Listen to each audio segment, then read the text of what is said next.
一番の強みはやっぱ LINE で簡単に作れて、かつある程度のデザインも担保されてるみたいな。でもうちょっと値段上げちゃってもいいんじゃないですか。キャッチーな価格設定、税込みで980円とか税込みにしてるのもその点もあったりなどしていて、人とか代理店を使って売るんだとこの価格もいいだけど、勝手にオンラインでね、無料でなんかどんどん売れるだけだったらいいですよね。980円にするくらいだったら僕は0円のプランを作っちゃって、ただ制限付きだったりとか期間限定とかにしてそこからもっと上位のプランにする方が980円っていうほぼ利益にもならないような金額の絶妙なお金を取るっていうのがまた一応お金取るっていうハードルを生み出しちゃうし、何もいいことがない気がしちゃうんですよね。広告から流入していただいている方は一応無料のプランもあってですね、だから当社のドメインにパスでその方のサイトになるような構成にして、今個人のプロフィールサービスみたいなのが結構流行って、あれのちょっと個人事業主法人版みたいなノリで使っていただくこともできるけど、でも名刺にミニッツのドメイン書きますかっていうところ、いやちょっと名刺は JP でみたいな方だったら980円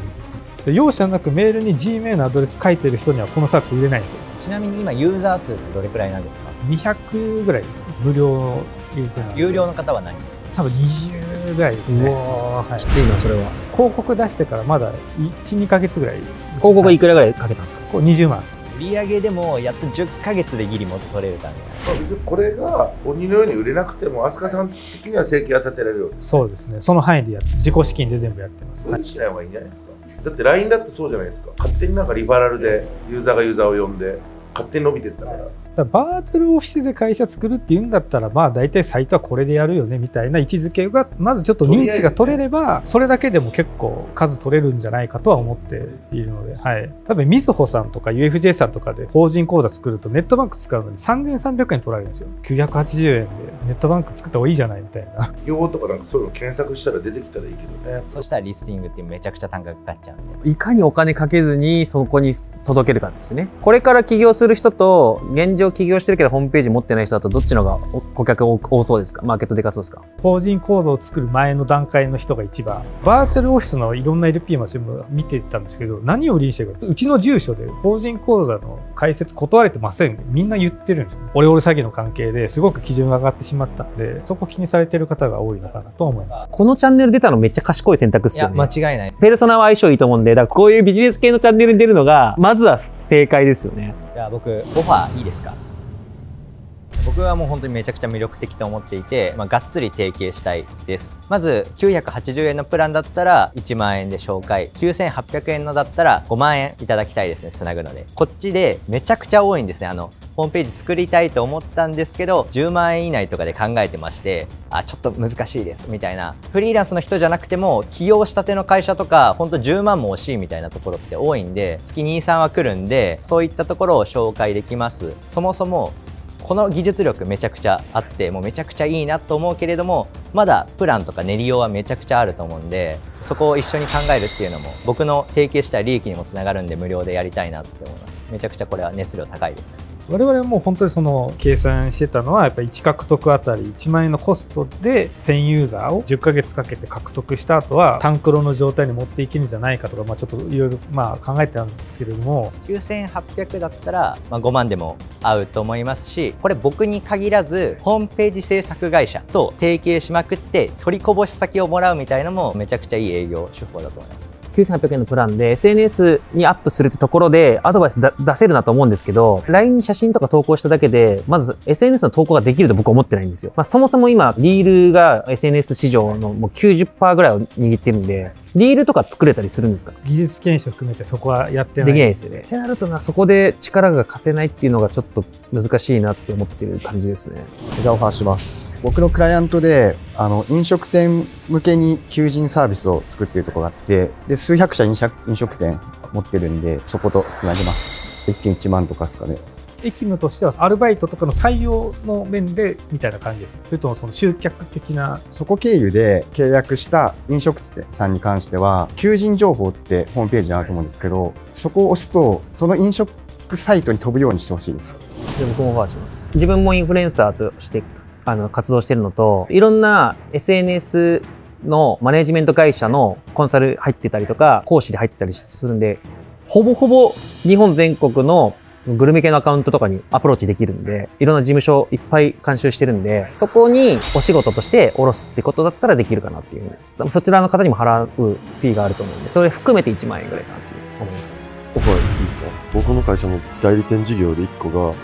が、飲食店向けの電気売ってる事業部があるんで、そのお客さんを紹介していく。かつ、無料の溜まってるお客さん200社いるじゃないですか。そのうち 10% しか今取れてないじゃないですか。そこに電気売っていい代わりにホームページ取りに行きます。営業したら一瞬で取れますから、100%。まあ真似して1万。我々がその月に何件分まで先出しで耐えれるかという件数があるので、そのリミッターの中でということであれば、もう全部話を答えるぐらい。じゃあ僕もお話しします。僕の前職とかの関係で、いわゆる営業会社みたいのが、全部で数万人動いてるんです、毎日ね。求人系、電力系、ウォーターサーバー系、そういうのがいろんな法人営業してます。彼らとうまく絡めて、例えば今回ウォーターサーバー入れてもらったらこれ無料でつけますよと、もしくは彼らがこれをフロント商材とかドアロックにして、ホームページ無料で作れるってなんかアポを取って行って、スタートアップにいろいろなんか電気代も安くしましょうとか、彼らは喜ぶかなと思って、一般的にはこういうものって1年分ないし1年半分ぐらい先にドンとなんかもらうんですけど、御社の状況を見るとレベニューシェアがいいです。売上じゃなくて粗利に対する 50% ぐらいをちょっと予算化してもらって、協力者って書いてくれる販売会社に落としてあげたり、何かしてあげるっていう感じですかね。レベニューシェアが一番我々経済的な負担が少ないので、条件面すり合わせの部分で、1万円結構許容 CPA でたくさん言ってらっしゃったので、9800円の方だと5万円は許容できますか、できないですか？それキャッシュ料金してね、お客さんから入ってくるのは12分間で、頭で何ヶ月分か先に払うと資金が足んなくなっちゃうから。継続で、そしたら6ヶ月分なんで6分割切られたらなしでも、ここに関しては大丈夫です。でも多分9800円の6ヶ月以内に切るとかってあんまりないんですよね。ホームページだと特に。田中さんと片岡さんと、金戸さんのご条件なんですけれども、実際にどれくらいの件数が見込めそうっていう部分も伺ってもよろしいですか？僕のお客さんをちょっと紹介する形になるんで、ちょっと僕は読めないです。グルメインフルエンサー1都道府県に10人以上いるんで、470は最低でも動いてくれる人いるのかなと思ってて、彼らがどのくらい営業ツールを持ってるか次第だと思うんですよ。他にも同じような安い商材とかあると制約率下がると思うんで、そこが読めないんですけど、200顧客にアタックプラス、月で言ったら50商談とかをやってるから、15件とか商談はできるんじゃないですかね、ホームページの。今後、ネットで来た無料のところも、うちの営業が消化していって、うちの営業が取ってきた商談もワンポイントでホームページをドアノックにしていく。それがまあ一番、どっちも負担ないかなっていう。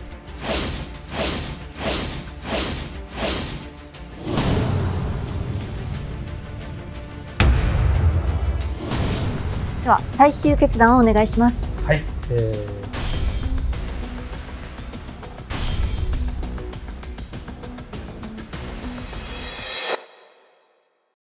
全受けでお願いいたします。全部を受けるということで、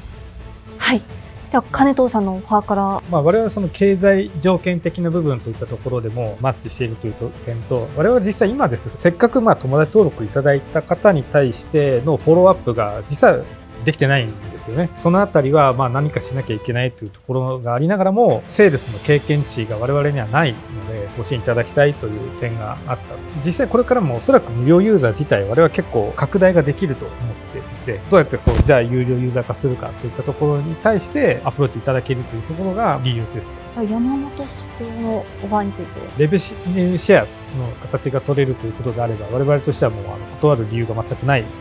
片岡さんのオファーに関しましては、広める側として見てた時のそのフィードバックといったところで我々は期待しているところがあって、我々がその直接じゃあエンドユーザーのところ行けばいいじゃないか、確かに実際その昼夜ご飯食べるわけだから実際使ってみてもらってっていうことはできはするものの、こうした方がいいよっていうのは両方分かってなくて、こうやったらあなたのお店もっと儲かるよっていうのを知ってる人っていうのは我々からするとエンドユーザーでも自分たちの第三者なので、そことの競争関係によるプラスアルファの商品の設計みたいなところにちょっとつなげたいというニーズがあるので、進めさせていただきたいというところでございます。大堀さんのオファーに関しては。一番最初に自社の課題がこうですといったところにすごくストレートにお答えいただけているところで、これから先の商品設計お話ができそうだというところと、経済条件のところも組みいただいているというところで、ぜひやらせていただきたい。田中さんのオファーに関しては。だからウェブのニーズが集客か採用だっていうのは我々も本当によく分かっているところではあって、じゃあ採用に特化したサイト作れないのかって言われて、いや採用はね金太郎飴にはいかないんだよってずっとやり取りしてたんですけれども、お話は自分たちはしなかったものの、そういうジャンルでも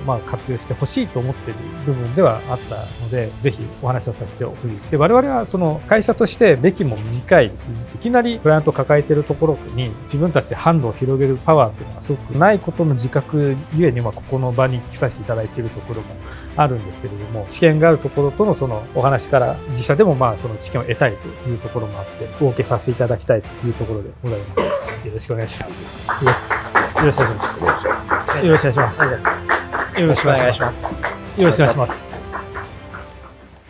でも980円とかだから迫力はないね。全く喋んなかったですね。でもユーザー目線で純粋にめっちゃいいサービスだなと思いました。いいと思う。あのサービスがっていうより、アスカさんと組むっていうのがやっぱりすごいメリットがあるなと思って、技術力があるけど商品開発能力がないって組む相手として一番いい。僕はシンプルに本当に提携したいなと思ってめちゃくちゃ熱量を持って言ったんで、ちょっとこれで振られたらどうしようみたいなドキドキの気持ちで提案してました。あれせこいんですよ。光通信の部下1000人紹介とかせこい。語れへん。数の暴力すぎますよ、ちょっと。でも嘘じゃないもん別に。ほんまやからより怖いんですよ。LINE でホームページが作れるっていうところに魅力をあんまり感じなかったんですけど、感じる人と感じない人がいて、ここは感じないと思います。僕めっちゃ感じましたね。だっておじさんとかでも LINE を使ってるじゃないですか。あの UI で作れるっていうのはめっちゃ強いと思ってて、僕の会社のホームページはそれで作らないですけど、そういった需要はめちゃくちゃ来てて、俺も絶対あると思う。でもいいサービスですね。利益残んのかが心配やな。それがもうずっと心配。正直。俺の場合ほら売り上げじゃなくて粗利のパーセントにしたから、無理なねお願いすると逆に苦しめちゃうからね。本当にいい人というか思いがあるんだろうな。普通儲かんないからあんなサービスやらないですからね。あのサービスっていうのはあのサービスっていうのは